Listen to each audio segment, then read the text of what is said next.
Bueno, que menos, ¿cómo están? No es serio, la verdad, no es serio perder así. Una cosa es jugar un partido malo contra un rival así, ¿no? Contra un rival que viene a ascender, que viene teniendo una temporada pésima, que no había ganado nunca en las 6 fechas que se habían disputado, que había hecho creo que un solo gol, pero no solamente perder por 2-0, sino que haber sido bailado de esa manera es vergonzoso, es tocar fondo directamente, ¿no? Y la verdad, no sé si decir fin de ciclo, pero la verdad, Martínez, tenés las horas muy contadas. No por el hecho del rendimiento, porque Huracán sigue dentro del top 8, pero estos resultados son fuertes, demasiado fuertes. De hecho, para mí es tan fuerte esta derrota contra Estudiantes de Río Cuarto que podría meterla quizás en un top 10 de peores derrotas de Huracán post pandemia, tranquilamente, porque más además del resultado por el hecho de cómo perdimos. Pero bueno, ya voy a estar analizando lo que fue esta derrota. Recuerden darle like, suscribirse y ahora sigamos con el análisis de lo que fue este 0-2 contra el León del Imperio. Hay algo que es importante aclarar, que cuando digo que nos bailaron no significa que Huracán haya jugado horrible todo el partido. Es algo que, si viste el partido, es algo obvio. Porque jugó un primer tiempo, creo que era lo lógico, jugó un buen primer tiempo hasta la expulsión, que ya voy a estar hablando, de Lescano. Y bueno, lógicamente 10 contra 11 ya hay una diferencia muy importante. Pero esto me parece que sobreexcedió los límites. Huracán no solamente era perjudicado en cuestión numérica, sino que también era completamente en todas las líneas, era pero derrotadísimo, ¿eh? Principalmente en la defensa, un desastre. También voy a estar hablando cuando esté ya especificando cada jugador, pero realmente los tipos, los estudiantes te juegan como si ya tuviesen 20 años en primera, parecíamos nosotros los recién ascendidos, porque realmente no hubo un momento en el segundo tiempo principalmente, los primeros 30 minutos del segundo tiempo, no había un momento donde podías dar 5 pases seguidos, era completa dominación de Estudiantes de Río Cuarto. De hecho, la verdad fue un resultado que la sacamos barata, porque podía haber terminado tranquilamente 3 o hasta 4-0 el resultado. Si no era por Galíndez, que ya también voy a estar especificando más adelante. Pero la verdad, Huracán tuvo un papel negrísimo. Un partido horrible. Creo que, bueno, obviamente fue el peor partido del año. Y no es una locura pensar que es uno de los peores partidos de los últimos años. Por el rival, por el contexto en cómo jugamos. Y fue muy flojo. Después, la verdad que los cambios mejoraron muchísimo a nivel superlativo el nivel de equipo. Estuvimos cerca del empate en varias ocasiones, pero bueno, después el segundo gol llega lógicamente por, por ya estar todos arriba, estar casi desnudos en defensa, y era para mí lo recontra obvio que iba a terminar pasando. Y encima también tengo, ahora me acordé, la bronca que justamente el 2-0 nos vienen a ser dos jugadores totalmente intrascendentes que pasaron por Huracán. Bajamich, que ¿cuánto habrá jugado? 5 partidos en Huracán, no pateaba pero ni de onda el arco, no parecía delantero el chabón, fue totalmente intrascendente en el club. Y Alanis, que te vacune Alanis ya es, te dice todo, ¿no? Un tipo que tenía 2 pies izquierdos, que no le pegaba ni de casualidad al arco, que tiraba todo, cualquier centro al lateral. Y eso ya te dice todo de lo horrible que jugó Huracán para que dos Leidelex nos terminen clavando.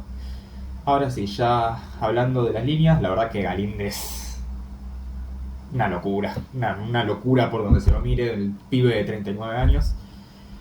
Después la línea defensiva, la verdad un desastre, pero absoluto.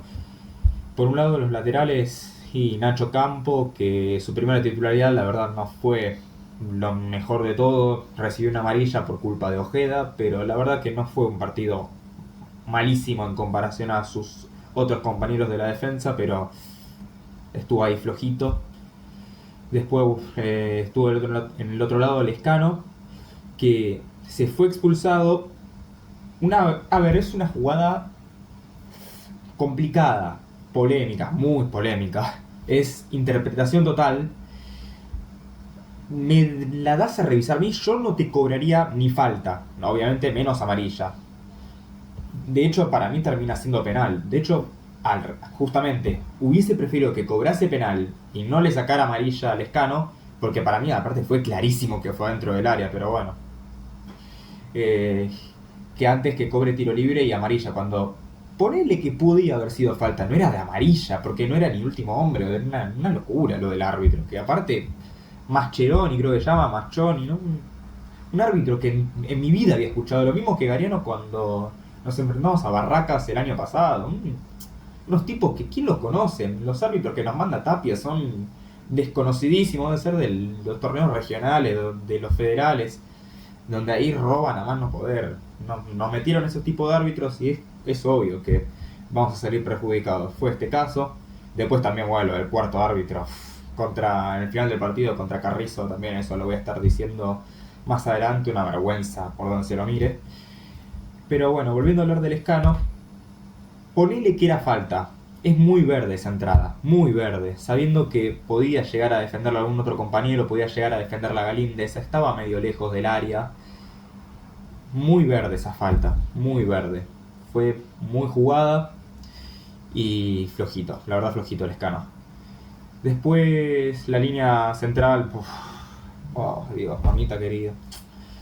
Ay Dios, volvió Paz y era tan obvio, pero yo desde que vi la alineación inicial, verlo a Paz de titular ya te amarga, te empieza con bronca el partido. Y no te defrauda, porque es un tipo horrible, es un tipo limitado, es un tipo que no sabe defender, es un tipo que se vive mandando cagadas, es un tipo que no sabe por qué es titular, pero juega igual, no importa si estaba Kudelka, no importa ahora si está Martínez, juega de titular el chabón, sin ningún mérito en lo absoluto, pero te juega de titular y siempre te defrauda. Es un tipo que le recontra pesa la camiseta de Huracán, un tipo que en el partido ahora contra Estudiantes se cansó de mandarse pifies. En jugadas que atajó Galíndez hubo momentos en las que la culpa la tenía prácticamente él, porque se le perdía la marca o porque no saltaba. Y la verdad, es un tipo que para mí es un ciclo ya, bueno, era ciclo recontra cumplido el año pasado, pero ahora ya me lo termina de justificar mucho más. Tendría que estar comiendo banco tranquilamente, terminar de recibir ahí su sueldo, que andás a ver por qué se lo pagamos para un tipo que rinde 0 puntos siempre. Pero no puede jugar más. Ya todos los hinchas lo sabemos, no solo yo estoy diciendo una obviedad, es como decir que el pasto es verde, es como decir que la noche es oscura, es algo obvio decir que Paz es malísimo y que no puede ser titular. Pero espero que ya le pueda caer la ficha a Martínez, que no podemos jugar con Paz de titular. Dale la chance a Zavala, dale la chance a Nervo. Volverlo a poner a Carrizo de central, pero no podemos seguir jugando con Paz. Debutar a Palazzo, no sé, lo que sea directamente. Después el Payo, la verdad también, ¿no? A pesar de que había tenido partidos buenos, ahora estos últimos, no buenos, sino que irregulares, tirando a buenos, a azafables. Este partido también flojo, flojo, flojo. Lo mismo que Paz, también estaba perdido en cancha, tenía pifies, algunas que otra vez perdía la marca. Nada, también muy flojo lo del Payo. Le pesa la edad, no es porque sea malo, de hecho, la verdad lo amo al Payo, es un recontra referente dentro de la cancha, fuera de la cancha. Tuvo un 2025, la primera parte espectacular, un 2024 bueno, pero ya le está pesando la edad y se nota. Es un tipo que debería ya empezar a acostumbrarse a comer un poco más de banco y que sea como Guanchope el año pasado, un referente afuera de la cancha. Ese tendría que ser el rol, porque adentro no te cumple. Es así. Y después, más adelante, estuvieron de mediocampistas Ojeda, Waller y el Colo Gil. La verdad que Ojeda, un partido pero horripilante. Sigue para mí justificándose aún más por qué no teníamos que haber comprado su pase y sí teníamos que haber comprado el pase de Guidara, que encima, para recalcar, figura contra Flamengo, campeón de Recopa Sudamericana con Lanús. Y nosotros nos tenemos que bancar a Ojeda, que es el que termina habilitando a Bajamich de una manera insólita además. Y es un tipo que como 5 no te cumple nada, es un 5 que te hace extrañarlo a Leo Pérez, pero de una manera que es increíble. porque tampoco te marca, no te intercepta pelotas, no te da pases a la ofensiva, vive dando pases para atrás, porque también me olvidé de aclarar, en el momento que nos estaban pegando un baile, no paraban de dar pases para atrás. O sea, era puro pase a Galíndez, puro pase a Paz, puro pase al Payo. No querían ir para adelante, parecía que estaban conformes con el 0-1. Y uno de los partícipes justamente era Ojeda, que justamente si sos 5 tenés que ir para adelante, tenés que pasársela a tus compañeros del mediocampo o a los extremos o a quien sea, y no a los laterales, a los centrales, a Galíndez. Un labor pésimo de 5 ya todo el 2026 y lo sigue recalcando cada partido, que no tiene que ser titular Ojeda, otro más.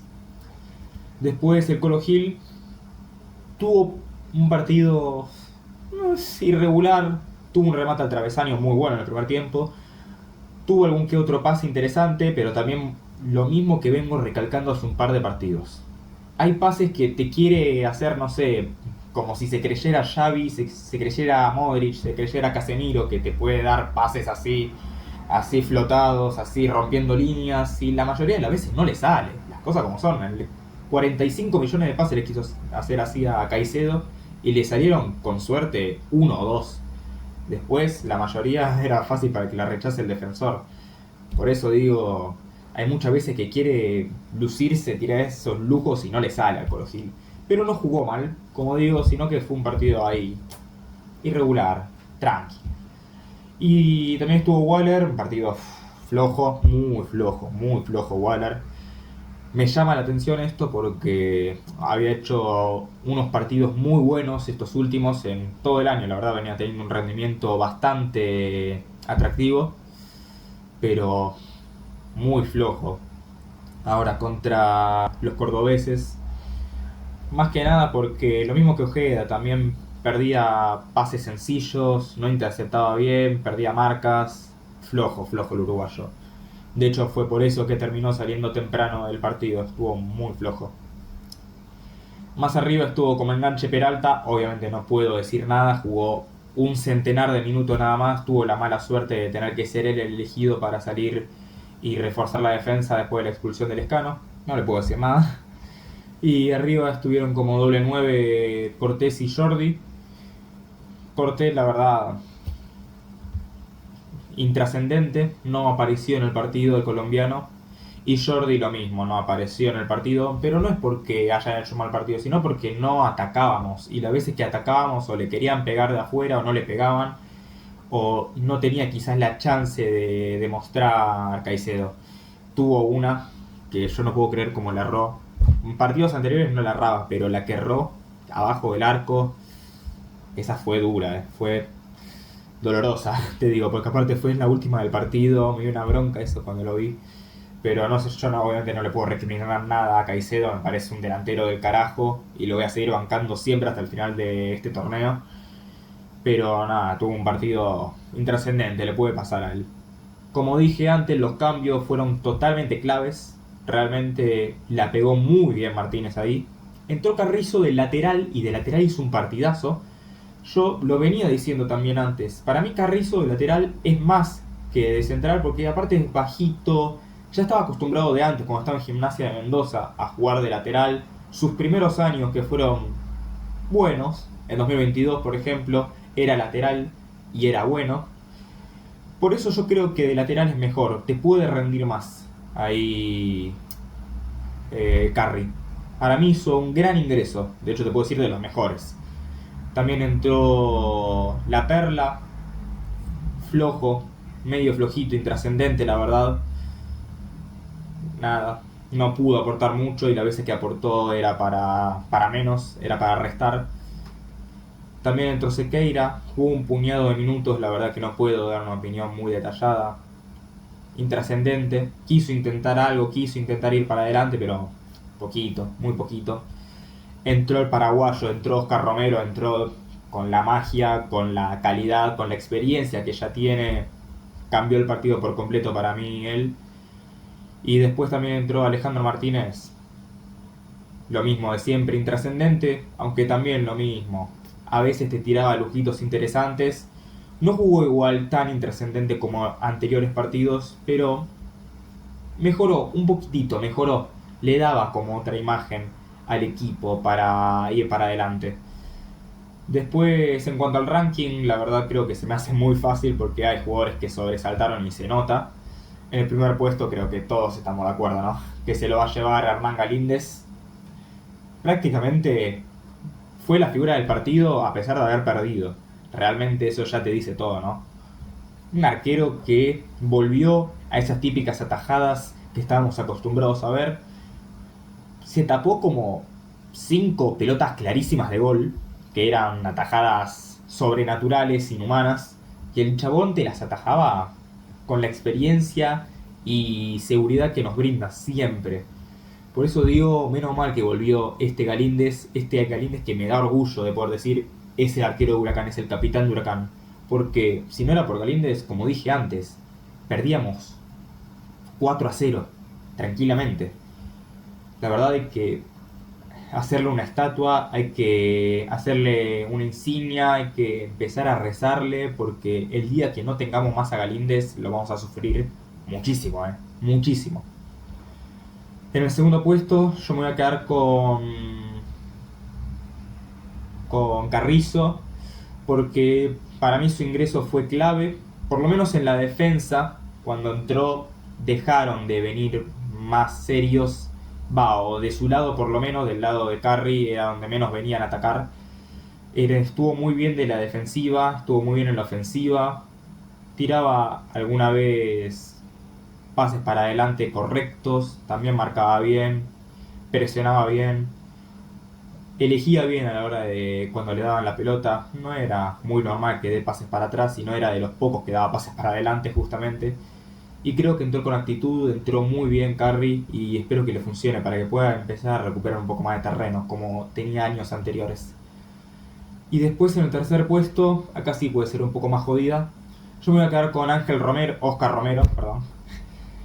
Con Oscar, porque para mí su ingreso fue muy bueno. De hecho tuvo un tiro libre buenísimo que casi termina entrando.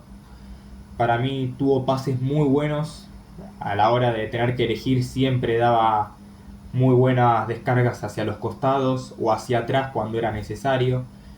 Un jugador así elegante, también un poco picante, que tenía sus lujos, que le salía siempre bien, que entraba a divertirse dentro de la cancha, la verdad, y que para mí no tiene que ser suplente un jugador así de ese calibre. Espero que ya Martínez le haya entrado la ficha, que Oscar la verdad no puede ser suplente. Un tipo crack con ese nivel como él no puede ser suplente, ya lo demostró en este puñado de minutos que jugó en la derrota.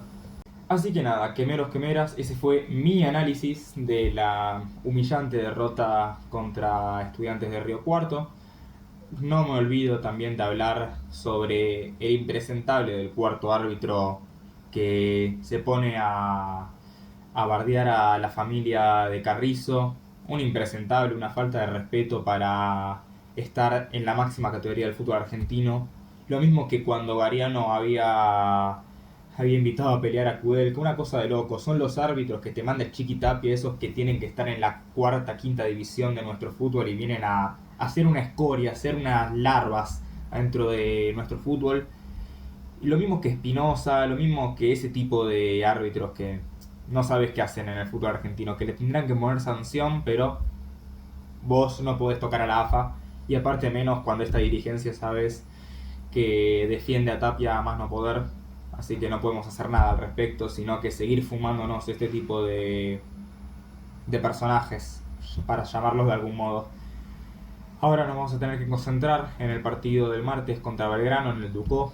Un rival difícil, complicado, pero que puede ser importante, un triunfo, un empate, para poder repuntar, por así llamarlo, para poder estar cómodos de vuelta, para poder recuperar un poco la confianza, porque Huracán todavía está un poco en deuda, principalmente Martínez está en deuda, porque Huracán jugó un buen partido, un partidazo, contra San Lorenzo, y después, bueno, contra Sarmiento, porque el rival era Sarmiento. Y la verdad que Huracán está en deuda, como digo, no está jugando un nivel wow. Y si queremos pelear el torneo, si queremos entrar entre los primeros 8 cómodos, hay que mejorar, hay que empezar, como digo, desde los primeros videos de este año, tenemos que empezar a mejorar las marcas, porque no puede ser que siempre entre algún jugador solo en las jugadas ofensivas de los rivales. Tenemos que mejorar también la capacidad goleadora, porque hacemos muy pocos goles, la verdad. Si no es por Jordi, no hacemos goles ni al arco iris. Hay que mejorar los centros, porque muchas veces los centros son hacia nadie. Hay que mejorar la pelota parada, porque justamente tenemos muchos jugadores que son altos, como Jordi, como Paz, como Nervo, que está en el banco, como Waller. Y hay que ya todas esas cosas empezar a mejorarlas, ya por lo menos ahora enfocados al próximo partido. Así que recuerden darle like, suscribirse, activar la campanita si les gustó esta reacción y nos vemos en el siguiente video. Adiós.